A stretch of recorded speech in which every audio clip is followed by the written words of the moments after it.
Remember that long wait between The Boys seasons 2 and 3?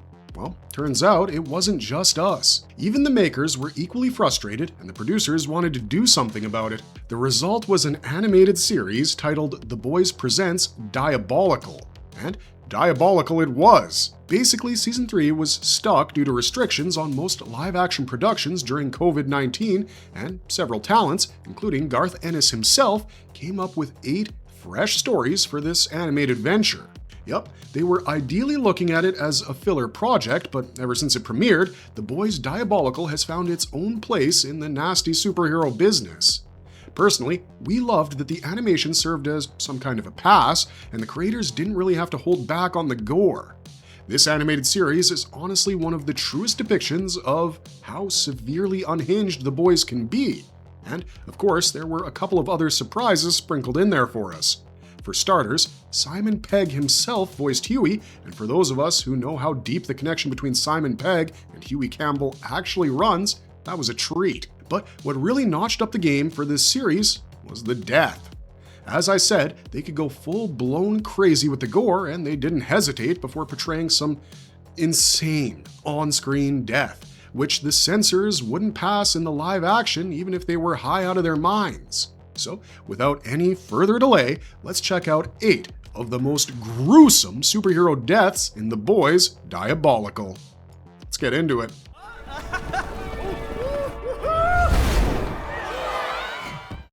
Great Wide Wonder. In the episode I'm Your Pusher, Billy Butcher tracks down the drug dealer to the superhero community, Oswald Danica. Of course, things go downhill for Oswald after Butcher shows up with his pet bulldog Terror, and all the fun he had last night, partying like a crazy animal, vanishes in a moment. And honestly, same with all the food I had in my stomach after a couple of minutes. Butcher knew what drug was used by almost every soup, including Queen Maeve and Homelander, but his goal was the Great Wide Wonder, a blue spandex-covered soup who's not a part of the Seven. He wants Oswald to squeal what Great Wide Wonder is into so he can use it against the superhero, and he manages to do so. Turns out, Great Wide Wonder is into heroin enemas. Yeah, no, I don't think that one needs any more explanation. Butcher forces Oswald to spike Great Wide Wonder's doses with something Huey made, and just one shot made the soup lose his shit. He flies down to the podium where Homelander is giving a speech in front of a huge crowd and starts throwing punches in the air. Yep, he's totally out of control. Homelander could hear his heart pounding abnormally and see his reddened eyes. He inducts Great Wide Wonder into the Superhero Hall of Fame, and the induction process requires him to fly through a burning ring that Ironcast has ready. Great Wide Wonder flies really high into space and then has a great time playing Superman before crashing into a concrete wall, exploding, and spraying blood like confetti. Ironcast. As described by Billy Butcher, Ironcast is a big metal cast superhero who drinks dead kids' blood for recreation. Yep, you heard that right. The only thing that gets him off is the blood of kids who die from fibrosis or leukemia. Why, you might wonder? Well, apparently it's because he can taste the despair, and it's the only thing that gives him an erection. That's a lot, even for the boys. Sadly, Ironcast isn't even on Butcher's hit list, but ends up as collateral damage during the Great Wide Wonder fiasco. We mentioned how he was holding up the flaming hoop in the middle of the river for Great Wide Wonder to fly through, right? Well, there's one tiny thing we left out during Wonder's death. While he's zooming through the sky and lowering himself to pass through the ring, the intoxicated Great Wide Wonder can neither aim at the ring properly nor reduce his velocity. As a result, he passes straight through Ironcast's belly, making a huge hole in his stomach and taking out all his guts. Soon enough, Ironcast starts spilling blood from his mouth, his giant body collapsing. Death of the Super Teens. There's nothing normal in this series, not even a group of teenagers in a car. You'd expect that they might get pulled over for speeding or get side eyes from another driver for blasting music, but nope. What we get instead is a group of superpowered teens with absolutely bizarre powers and appearances, or as the narrator says, kids with shit powers. Now, of course, they won't get a place in the Seven, so they're dumped in an equally shitty place, Red River Assisted Living for the Gifted Child. We get Moslow, whose superpower is basically being slower than a snail, Boombox, who has a speaker for a face, Fang, with teeth true to her name, and Kingdom, who looks eerily similar to Whackjob. As far as powers go, he can transform into any animal. The downside is that his mind can devolve into that of any animal. Coming to the more questionable characters, we've got Picante Balls, who can burn anything with, well, his testicles, Booby Face, and Ranch Dressing Cum Squirt. Yep, those last two are pretty much self-explanatory, sadly. Lastly, we have Ghost, who has the basic perk of being a spectral figure. He can pass through walls, spells, he's intangible,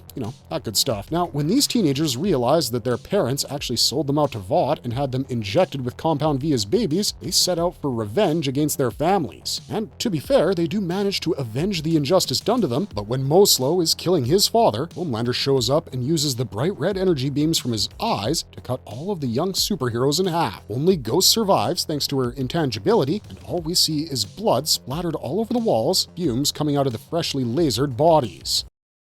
Sun-Hee's tear-jerking death. Sun-Hee and John are an elderly Korean couple, but life has gone downhill for them ever since the wife was diagnosed with pancreatic cancer. The doctor tells John that Sun-Hee barely has a couple of days left. Poor man slips into depression. Unclean plates are stacked, bills are past due, and his wife is on her deathbed. John is pushed to the brink. After crying his heart out, he comes up with a desperate idea. He joins Vought as a cleaner and steals some Compound V, which he then injects into the bloodstream of Sun-Hee, hoping it will heal her. Of course, Vaught's men arrest John, but Sun-Hee, well, their plan is to get rid of them and make it look natural, which, of course, backfires. Sun-Hee gains immense strength due to the serum in her system, and her chest starts to emit a blue glow. In short, she is now a soup who can project these blue, mushy, tentacle-like things from her tumor to capture the endless bullets fired at them. Oh, and the tentacles can pierce through flesh as well, which she uses to take down the Vought troopers. Sadly, the superpowers take a toll, and in the end, her cancer, which was now enmeshed with the blue tentacles, leaves her body painfully and becomes a monstrous thing in its own right, which growls and roars while absorbing several life forms in a forest, including an entire bear. No amount of gunfire could stop it, and Sun-Hee ultimately absorbs the tumor once again to save John, which unfortunately kills her too. Okay, yeah, this one got me sniffling a little bit. R.I.P. Sun-Hee.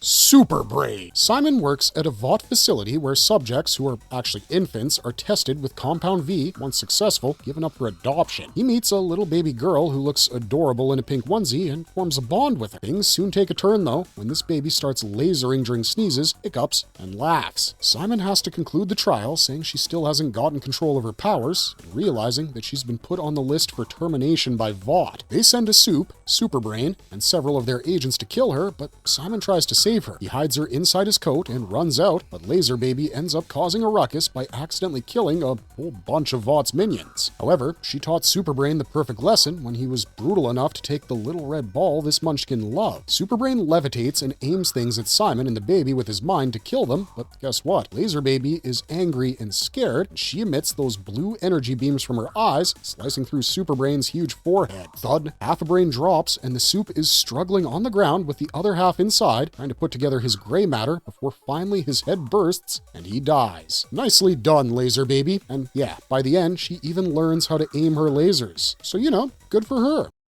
Boyd's insecurity leads to his death. Boyd is a sad, lonely dog walker who looks at himself as a pathetic loser and is hopelessly attracted to this girl, Cherry. Now, Cherry too is insecure about her freckles and uses social media filters to match the societal beauty standards, but Boyd doesn't know that. He too falls into the trap of looking like an attractive stud, and right when he was trying filters of different soups, a message popped up saying Vought needed product testers. Boyd's eyes started shining, thinking a few doses of Vought-made cosmetics could change his life. He's given a blue sparkly moisturizer, which of course contains Compound V and is supposed to sculpt his features according to his imagination. And I mean, it works, to be fair. Boyd becomes a successful version of Johnny Bravo, who starts dating Cherry, but there's one downside to this game. He has to keep using the cream to keep up his appearance, ultimately ends up using way too much, giving him a withered, horrifying face before his head finally explodes.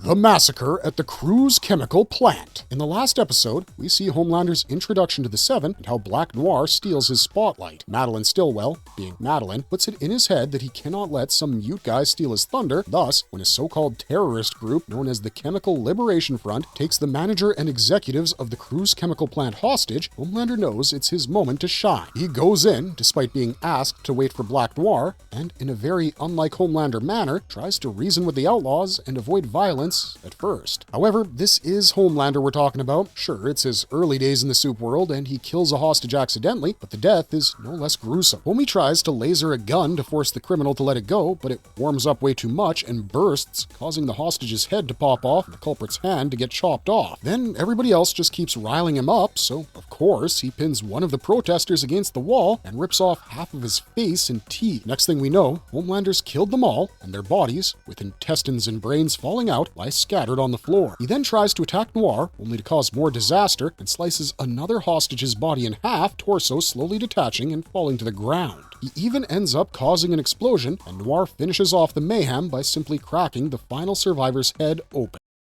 The death of the Soup Teen's parents. Remember those angry young superheroes who wanted their revenge against their own parents? Well, first, the human tongue rolls up his mom and dad and squeezes them so tightly they explode. As if that wasn't grisly enough, we have Fang helping Aqua Agua kill his parents by electrocuting them while they're, doing it in a hot tub. Boombox just turns up the music and makes his family members' eyes and ears explode, while Kingdom changes into a shark, devours his dad. That said, the one that lives in my head rent-free is how Picante Balls tracks down his family in a restaurant, fries a shrimp using his balls, before burning his father's throat with his flaming testicles. Alright guys, that's all we got for you today. Yep, The Boys Presents Diabolical was extremely graphic, but I guess by now we're accustomed to how far this craziness can go. That said, the animated series had some really touching moments. Now that we're in the final season of The Boys, let's just hope Eric Kripke hears our cries and brings us a second season of Diabolical. Let us know your views on this cartoon in the comments down below, and if you like this video, don't forget to hit that bell icon so you can see a lot more of this kind of stuff. We'll see you in the next one, but until then, thanks for watching, stay safe out there, and have an amazing day.